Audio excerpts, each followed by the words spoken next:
Какъв беше летният туристически сезон за Албена? Аз се надявам той да е бил успешен. Летният сезон продължава. Радваме се на много хубаво време и на много гости. В цифри какво можем да кажем? В Относно нощувките цифри, вече, които са да, реализирани до този момент на годината и като пазари. до този момент сме реализирали повече от 1 милион нощувки. Амбицията ни е да постигнем 1 100 000 и лично аз виждам, ако нещата продължат в този дух, това да бъде факт, но все пак равносметката ще бъде след края на активния сезон. Какво предлага Албена през септември? През септември за радост наша предлагаме също така плаж и море, но освен традиционното предложение допълваме с възможностите за спорт. Едно голямо състезание предстои, световно първенство по канадска борба.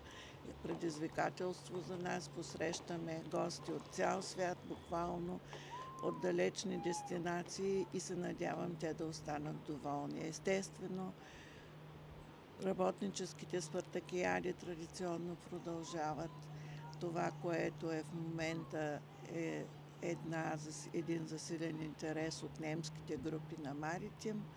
Повече от 8 групи предстоят през септември, което за наша радост е много важно. А за нова година ще има ли работещи хотели, програма и какво ще предложите вие? Естествено, новогодишната програма е също част от нашето предложение. Хотелите Фламинго Грант и Маритим Парадайс Буш ще бъдат отворени, а каква ще е програмата към момента още тайна. Като заетост, какви са вашите наблюдения? Тенденциите напоследък са като че ли българите търсят все повече луксозни хотели, настаняване в 5 звезди. Албена направи ли изключение? Аз смея да твърдя, че ние правим изключение. Ние предлагаме един конкурентен продукт на балансирана цена, бих казала, за всички гости, включително и българите. А коя формула за изхранване е най-удачна?